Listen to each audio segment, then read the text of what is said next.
भारत में 4 लाख मठ मंदिर सरकार के कंट्रोल में है। एक भी मजार सरकार के कंट्रोल में नहीं, एक भी दरगाह सरकार के कंट्रोल में नहीं, एक भी मस्जिद सरकार के कंट्रोल में नहीं है, एक भी चर्च सरकार के कंट्रोल में नहीं। मठ मंदिरों को कंट्रोल करने के लिए सरकार ने 35 कानून बनाए हैं। अलग अलग राज्यों ने कुल 35 कानून हैं, जबकि मजार, दरगाह, चर्च और मस्जिद के लिए एक भी कानून नहीं है। मठ मंदिरों की 1 लाख करोड़ की प्रॉपर्टी पे सरकार ने कब्जा किया हुआ है, लेकिन मस्जिद और चर्च की 1 रुपए की प्रॉपर्टी पे सरकार का कब्जा नहीं है।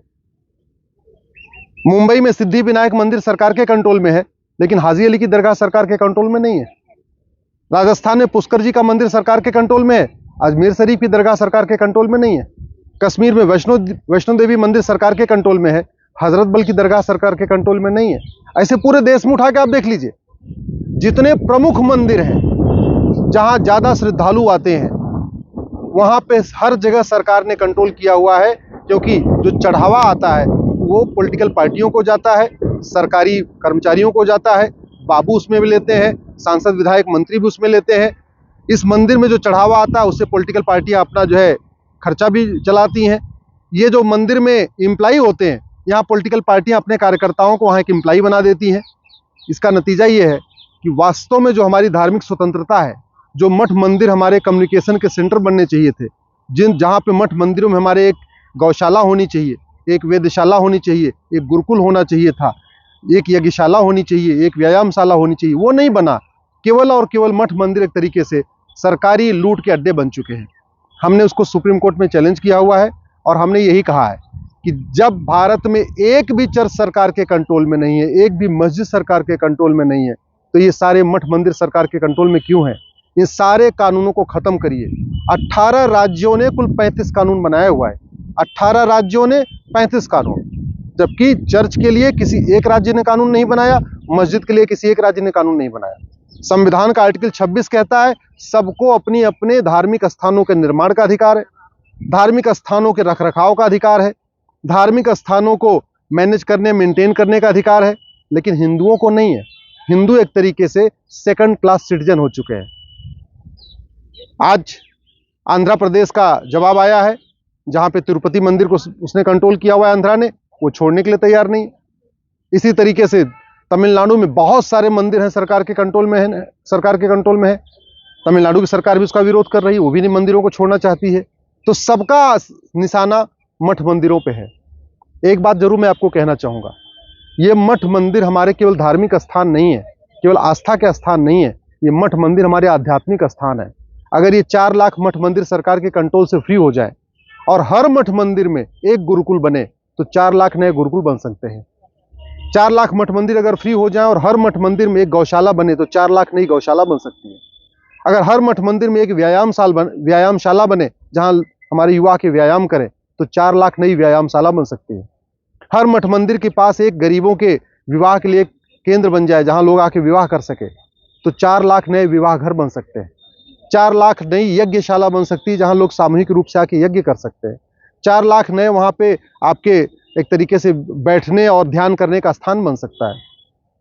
मैं आपसे निवेदन करता हूं, अगर आप भारत की संस्कृति को मजबूत करना चाहते हैं, आप चाहते हैं सनातन संस्कृति मजबूत हो, तो फ्री टेम्पल्स के लिए आवाज उठाइए, मठ मंदिरों की मुक्ति के लिए आवाज उठाइए। आखिर ये मठ मंदिर हमारे हैं, हमारे पैसे से हैं। वहाँ जो हम चढ़ावा देते हैं वो सरकार को चढ़ावा नहीं देते। हम जो वहाँ चढ़ावा देते हैं वो केवल भगवान के लिए चढ़ावा देते हैं। तो जो भगवान का चढ़ावा आना चाहिए वो केवल सनातन धर्म के प्रचार प्रसार पे खर्च होना चाहिए। कई सारे ऐसी राज्य सरकारें भी हैं जो मठ मंदिरों से चढ़ावा ले रही हैं और बाद में उसको मदरसों को अनुदान दे रही हैं। कई सारी ऐसी सरकारें हैं जो मठ मंदिरों से चढ़ावा ले रही हैं और मौलवी को वेतन दे रही हैं। कुछ सरकारें ऐसी भी हैं जो मठ मंदिर का चढ़ावा लेके माइनॉरिटी के नाम पे स्कीम चला रही हैं। उसका नतीजा ये हो रहा है कि जहां मुस्लिम्स और क्रिश्चियंस को वजीफा देती हैं, हिंदू को नहीं देती, तो पैसा किसका? हिंदुओं का। और किसको नहीं मिलता? हिंदुओं को। वहां मुस्लिम चढ़ावा नहीं कर देते मठ मंदिर में, क्रिश्चियंस नहीं देते, लेकिन वजीफा उनको मिलता है।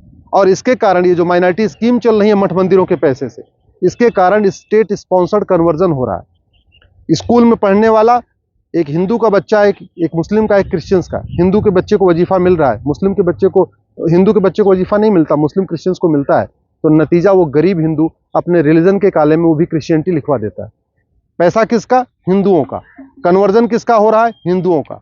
इस तरीके से पूरा का पूरा ये पैसा जो मठ मंदिरों में जा रहा है, ये पूरी तरीके से बर्बाद किया जा रहा है। इसका एक ही तरीका है कि भारत के हिंदू अब मठ मंदिरों में पैसा चढ़ाना ही बंद कर दे, जब तक फ्री ना हो जाए। जब तक मठ मंदिर सरकार के कंट्रोल से मुक्त ना हो जाए, तब तक इस पे चढ़ावा देना बंद कर दे। और दूसरा तरीका है कि मठ मंदिर फ्री कराने के लिए आवाज उठाए। ये आपको तय करना है, आपको चिंता करना है, आपको सोचना है। लेकिन मेरा ये मानना है कि जैसे क्रिश्चियंस को अपना चर्च चलाने का अधिकार मिला हुआ है, मुस्लिम्स को अपनी मस्जिद चलाने का अधिकार मिला है, ऐसे हिंदुओं को अपना मंदिर चलाने का अधिकार मिलना चाहिए। जैन मंदिर का चलाने का अधिकार जैन को मिलना चाहिए। बौद्ध जो मंदिर है उनको चलाने का अधिकार बौद्ध को मिलना चाहिए। सिख गुरुद्वारा चलाने का अधिकार सिखों को मिलना चाहिए। और जितने मठ मंदिर हैं, हिंदू मठ मंदिर, उनको चलाने का अधिकार हम हिंदुओं को मिलना चाहिए। और इसके लिए वहाँ जो नियम कानून बने वो शंकराचार्य जी बनाएंगे। हमारे यहाँ इतनी सारी समिति हैं, अखिल भारतीय संत समिति है, अखिल भारतीय अखाड़ा परिषद है, और महामंडलेश्वरों की अपनी अलग अलग से समिति है। वो बैठ के अपना चार्टर बनाएंगे, उस पैसे से क्या क्या करना है वो तय करेंगे। सरकार का इसमें हस्तक्षेप नहीं होना चाहिए। मैं आपसे निवेदन करता हूँ, इस आवाज़ को अधिक से अधिक उठाइए, नहीं तो मठ मंदिर कभी आपके मुक्त नहीं हो पाएंगे।